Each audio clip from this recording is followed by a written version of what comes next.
Bon, alors, bonjour vous toutes et vous tous. Bienvenue au Midi-conférence Littérature québécoise mobile. Aujourd'hui, avec René Audet, nous allons parler de Bibliothèque mobile de littérature québécoise, projet de réédition des classiques en version numérique. Donc, bonjour René, content de te voir, content de vous voir, vous toutes et tous ici. Donc, simplement pour présenter René, avant de lui laisser la parole, professeur titulaire au département de littérature, théâtre et cinéma de l'Université Laval.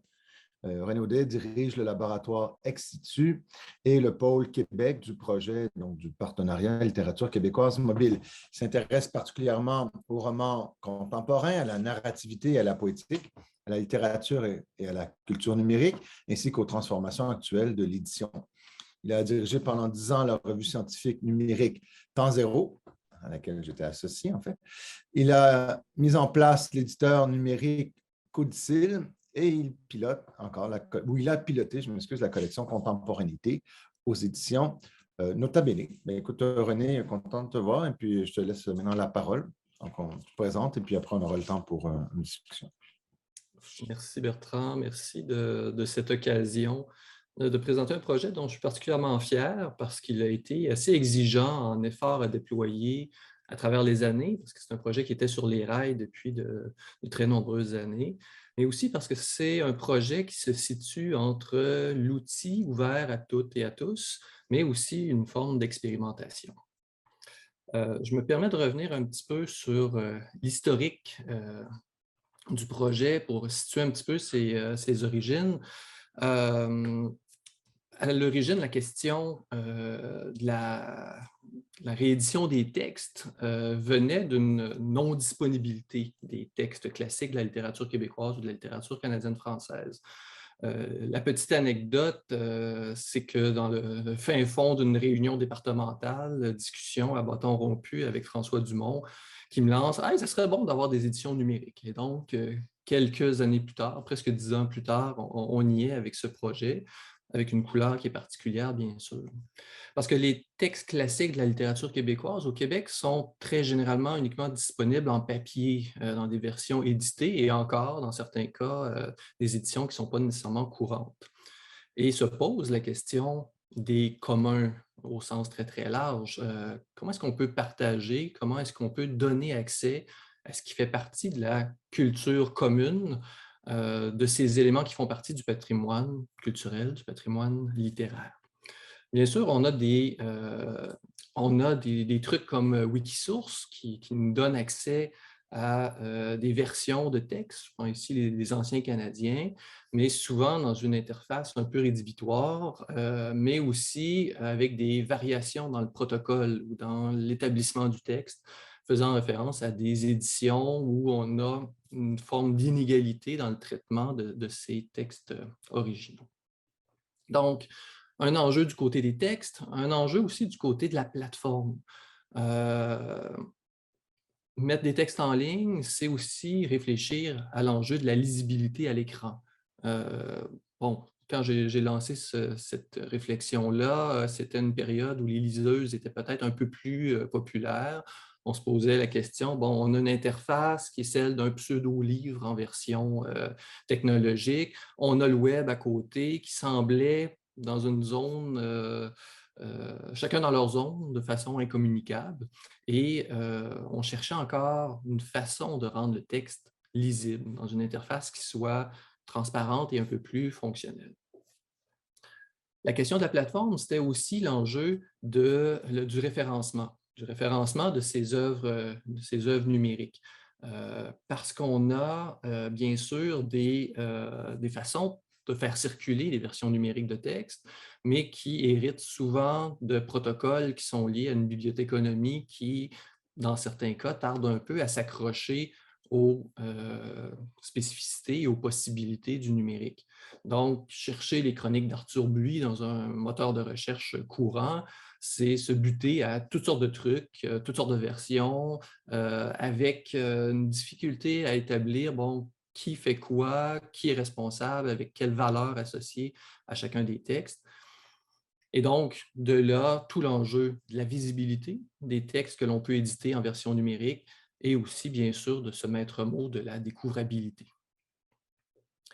Et donc, ces besoins, ces problèmes, ces irritants initiaux ont conduit à développer une petite démarche éditoriale qu'on peut voir sous deux angles. D'une part, ce qui était très important dans ce projet, c'était d'expérimenter l'édition numérique.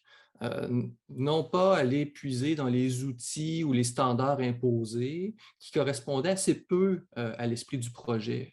On ne voulait pas se plonger nécessairement dans du XML, on ne voulait pas faire de la TEI, on ne voulait pas plus produire une édition portable identique, que ce soit un PDF ou même un EPUB, qui est une version encapsulée, qui a ses avantages, mais qui a aussi certains inconvénients. C'était plutôt de voir ce que le livre web pouvait donner comme expérience. Petit coucou à Antoine Fauchier qui s'intéresse beaucoup à cette notion. Et donc, comment cette interface la plus commune dans nos quotidiens, qui est la page web, au point on en oublie parfois que la page web n'est pas notre bureau d'ordinateur, tout ça se confond, mais comment cette interface-là pourrait être le dépositaire des textes qu'on allait éditer. C'était aussi cette démarche éditoriale, réfléchir à la diffusion des œuvres libres de droit au Québec. Comment est-ce qu'on peut leur donner accès, à la fois matériellement, quel support, quelle plateforme, de quelle façon ça peut circuler, mais aussi contextuellement. Comment on peut situer ces œuvres-là?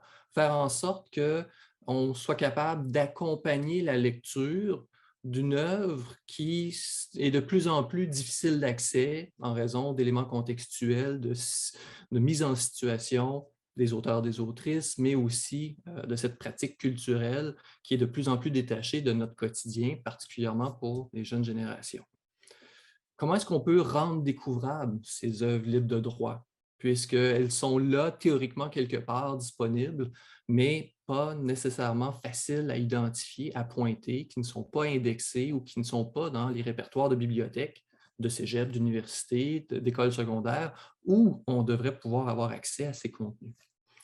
Comment on peut faciliter le référencement d'œuvres en contexte numérique? Donc, tout ça était un peu derrière cette démarche qui m'importait, qui était là au cœur de ce qui m'intéressait.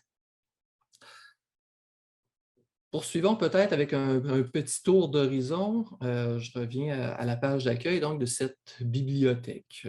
Grand mot pour un petit projet, mais néanmoins, l'idée était d'avoir une porte d'entrée pour aller voir des œuvres différentes. Donc, un site assez léger, même graphiquement, avec une liste d'œuvres d'entrée de jeu. Bien sûr, le faible nombre, on est à une petite dizaine, fait en sorte que c'est facilement gérable. Mais néanmoins, mettre les œuvres à l'avant-plan. Donc, interface simple, liste d'œuvres, quelques pages connexes, on y reviendra, donc de présentation du projet, module d'aide pour éclairer les gens, leur pointer un petit peu le fonctionnement du site. Pour chaque œuvre, si on en prend une, on a donc une page qui nous donne, sous différents onglets, de l'information contextuelle, ce dont on parlait tout à l'heure. Donc, une description originale de l'œuvre, la situer, l'exposer, en montrer l'importance ou l'élément important à retenir en fonction du contexte dans lequel elle se situait. Donc, une description souvent de 2 ou 3 paragraphes. Un choix d'étude en se disant, bon, ben, ces œuvres-là ont été glosées, font partie du discours critique. On voulait qu'elles puissent être bien accompagnées et le discours critique existant était la façon de donner cet accompagnement-là. Donc, des études, autant que faire se peut en ligne, directement accessibles pour nouer donc, ces éléments discursifs ensemble. Et bien sûr, puisqu'on est dans un travail d'édition de texte, des notes sur l'édition, qui permettait à la fois de situer la date de parution de l'édition de référence, de renvoyer aux textes numérisés quand ils étaient disponibles, quelques informations sur l'établissement du texte lui-même, donc des décisions éditoriales qui ont été prises, j'y reviendrai, et aussi quelques informations plus techniques sur l'édition elle-même. Mais bien sûr, cette fiche donne accès à l'œuvre elle-même, nous permet d'avoir accès en plein texte, donc un texte en pleine fenêtre, pour pouvoir parcourir l'œuvre, pour pouvoir être capable d'avoir une atmosphère allégée pour mettre en valeur le texte. Outre en cartouche des précisions éditoriales, la référence, le mode de citation, on a donc le texte qui est scrollable. On peut dérouler donc à l'écran tout du long pour pouvoir le parcourir, mais aussi une barre d'outils qui nous permet de compléter l'expérience ou de l'adapter. Une table des matières, donc dans le cas des chroniques d'Arthur Buis, évidemment, c'est un ensemble assez complexe. On a 2 niveaux de chroniques. On a aussi l'ensemble des textes numérotés auxquels donc on peut se rendre directement à partir de la table des matières. Barre d'outils aussi très conséquente de ce qu'on a sur des liseuses, mais qu'on voit de plus en plus dans certaines interfaces numériques. Donc, qui nous permet d'ajuster la couleur du fond pour une lecture en mode nocturne, choisir la taille, l'interligne, la police de présentation du texte, tout ça donc en ajustement instantané pour voir le résultat et pouvoir avoir l'expérience qui nous convient le mieux selon l'écran qu'on a devant soi. Parce qu'on a là une interface qui est en responsive design, qui fonctionne aussi bien sur un téléphone que sur une tablette ou que sur un ordinateur. C'est l'avantage du web. Et cette liseuse permet de l'utiliser de cette façon-là. La barre d'outils aussi fait apparaître la numérotation des paragraphes, qui est un standard qui a émergé avec les publications numériques dès les premières revues scientifiques numériques et qu'on reprend ici, donc accessible uniquement en mode avec la barre d'outils qui s'affiche pour ne pas nuire à la lecture et pouvoir s'y référer. Ça permet aussi de naviguer à partir du numéro de paragraphe si on voulait s'y reporter. Mais la chose aussi intéressante, on le voit mal parce que ma barre n'est pas assez large, les URL s'ajustent en fonction de la position dans le texte. Donc, on a une encre ici au paragraphe 807 qui nous permet de conserver l'adresse avec le lieu d'une citation particulière ou envoyer un lien ou s'envoyer soi-même un lien pour garder des traces d'un moment précis à l'intérieur du texte, puisqu'évidemment, toutes les œuvres qu'on a ici sont des œuvres relativement longues, particulièrement les chroniques de Buis ou les Anciens Canadiens de Philippe Aubert de Gaspé, ou même des recueils de poèmes où il y a plusieurs entrées et où il est souvent plus facile d'avoir un point d'insertion et de permettre de citer aussi à un paragraphe donné plutôt que de donner une approximation. Dans ce cas-ci, évidemment, il n'y a pas de page. Ce qu'on ne voit pas à l'écran, bien sûr, mais la version sur téléphone permet donc de profiter de l'aspect de navigation simple. Donc, la bande du 5e au bas de l'écran est une bande tactile qui nous permet de faire avancer d'un écran le texte et donc de simplement peser pour faire avancer le texte et continuer notre lecture avec un simple tap ou avec un simple pouce qui nous permet de faire avancer. Donc, en soi, ce n'est pas très compliqué comme œuvre, comme mise en place, mais néanmoins, on a visé une simplicité et une efficacité dans sa réalisation. Je me permets un petit détour par ce jeu de la production éditoriale, parce que ça a été une part de l'expérimentation aussi qu'on a réalisé avec des étudiants, avec une équipe qui a évolué un petit peu à travers le temps, mais qui était une modalité d'apprentissage extrêmement enrichissante pour les étudiants. Aude, qui est là et a participé de près à cette mise en place des textes. Évidemment, il y avait tous les enjeux habituels pour l'établissement du texte, comme on le fait dans n'importe quel travail de génétique. Dans notre cas, on a 9 entrées, 6 des entrées. J'avais obtenu une libération de droit du texte de base des éditions scientifiques publiées par la Bibliothèque du Nouveau Monde auprès de l'Université de Montréal. C'était Benoît Melançon qui était là à l'époque et donc avait fait les démarches pour qu'on puisse récupérer le texte sans les annotations, sans l'appareil critique, donc uniquement le texte de base qui était donc versé au domaine public d'une certaine façon avec cette publication. Dans un autre cas, c'était une édition des Atmosphères de l'Oranger qui était chez Nota Bene. Guy Champagne avait donné cette autorisation. Et dans 2 autres cas, pour Jean Rivard et pour Regards et Jeux dans l'espace de Saint-Denis-Garneau, on a fait selon la façon conventionnelle, on est retourné à la dernière édition publiée du vivant de l'auteur et donc on a plongé dans ce travail de retranscription des textes avec tous les efforts que ça suppose puisque c'était la façon d'accéder à ce texte de base.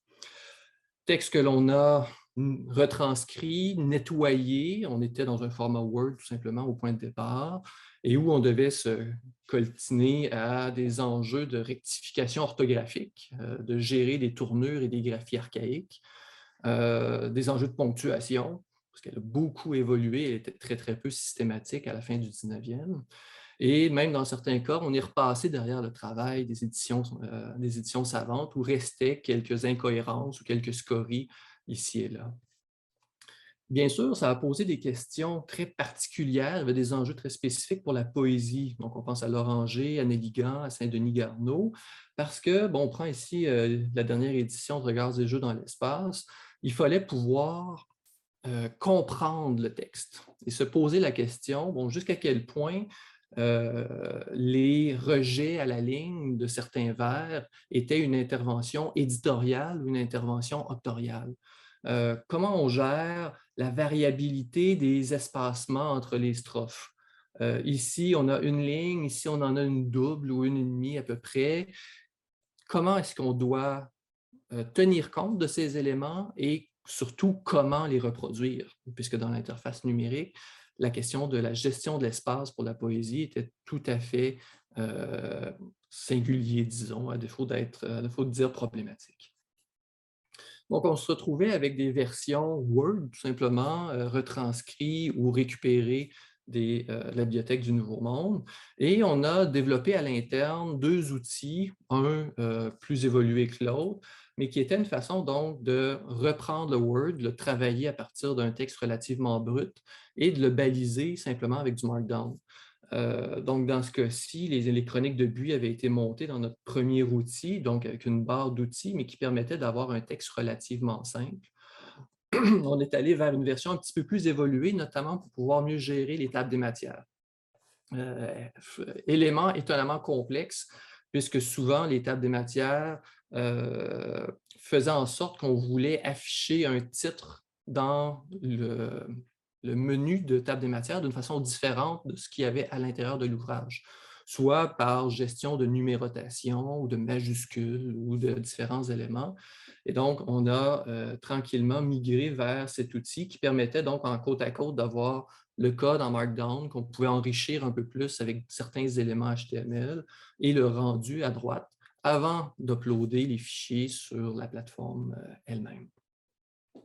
Donc, oui, principalement du Markdown pour faire un balisage très, très léger, mais aussi des interventions, notamment les espaces insécables, des espacements horizontaux dans le cas de la poésie aussi, donc des vers qui étaient décalés sur la droite, toutes sortes de petites interventions qui faisaient en sorte qu'on arrivait à un rendu fiable, mais tout en restant avec un code HTML qui est relativement propre, assez dégagé, où on a simplement, dans certains cas, des classes qui nous permettent de structurer le document, d'avoir une structure qui est reproduite dans la table des matières et de faire en sorte que simplement la structure même des paragraphes et des sections était récupérée par la liseuse pour permettre un affichage correct en ligne.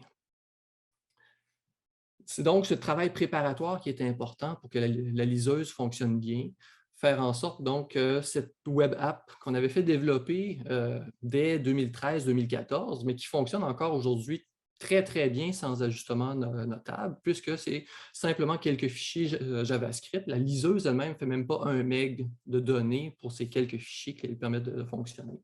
Donc, c'est ultra simple, indifférent au navigateur, au système d'exploitation, et on l'a libérée, donc elle est en code libre sur GitHub, qui permettra éventuellement que d'autres puissent la récupérer. Et la bibliothèque elle-même, donc le site qui accueille le projet, est tout à fait simple, quelques pages en PHP et surtout un fichier en JSON, donc où on a simplement une liste d'œuvres et à l'intérieur, les informations qui sont structurées selon la syntaxe de JSON qui nous permet d'avoir toutes les informations et on ajoute simplement des blocs dans le fichier pour faire apparaître sur le site de nouvelles entrées.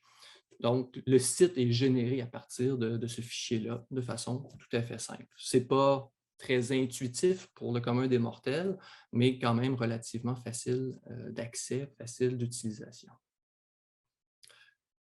Du point de vue de la diffusion ou de l'inscription dans le tissu discursif académique, si on veut, notre choix de format est très certainement discutable parce qu'on ne se conforme pas à un standard.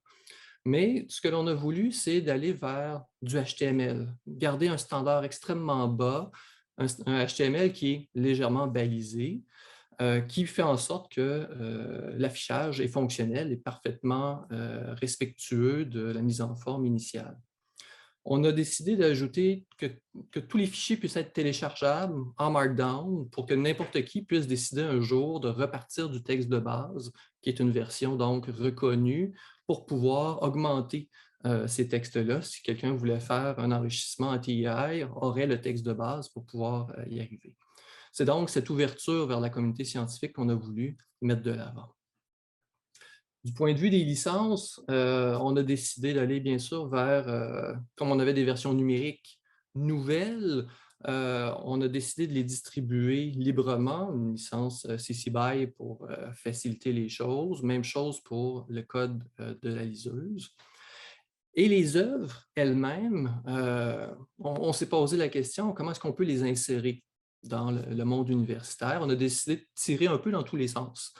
Donc, comme ce sont des éditions stables, publiées en ligne, on a pu aller chercher un numéro ISBN pour chacune des œuvres, pour chacun des titres. La bibliothèque de l'Université Laval offre maintenant un service de gestion des DOI, ce qui nous permet d'associer un DOI stable à chacune des œuvres. Et toutes ces informations, ainsi qu'une liste de métadonnées structurées, donc en JSON LD, nous permet de faire en sorte que les pages sont facilement moissonnables avec une structure qui nous permet de s'insérer dans la logique des données liées sur le web pour faire en sorte que les robots indexeurs puissent bien moissonner ces contenus. Donc, en ajoutant les œuvres ABANQ dans leur catalogue par le dépôt légal, en intégrant des références dans Wikipédia, en les intégrant également dans WordCat, qui dessert plusieurs catalogues universitaires en Amérique du Nord notamment, on se retrouve avec une visibilité, somme toute, bien intéressante. Je terminerai peut-être simplement en signalant la petite équipe, la petite dizaine de personnes qui ont contribué sur plusieurs années à ce projet, que je remercie particulièrement. Jonathan Livernois, ici à l'Université Laval, a contribué à baliser le volet scientifique de la chose. L'équipe de réalisation, du côté de l'édition, ça a été plusieurs étudiants à travers les ans, mais surtout placés sous la coordination de Mélodie Simard-Houd, qui était à ce moment-là coordonnatrice, maintenant professeure à l'Université du Québec à Trois-Rivières, et tous les suivis qui ont été faits par Charlotte Biron et maintenant Marie-Ève Muller. Je souligne des contributions ponctuelles de Stéphanie Bernier, d'Adrien Rano sur des descriptions des présentations d'œuvres. Et bien sûr, les libérations de droits qui ont été obtenues par Guy Champagne et par Benoît Melançon, que je remercie ici pour leur ouverture à ces nouvelles façons de faire circuler les contenus.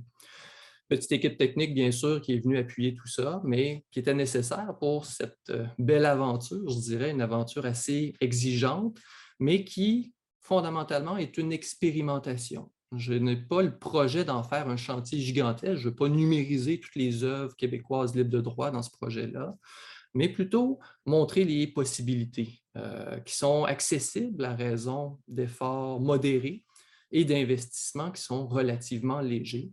Et c'est un peu cette preuve de principe que la Bibliothèque mobile de littérature québécoise cherche à faire.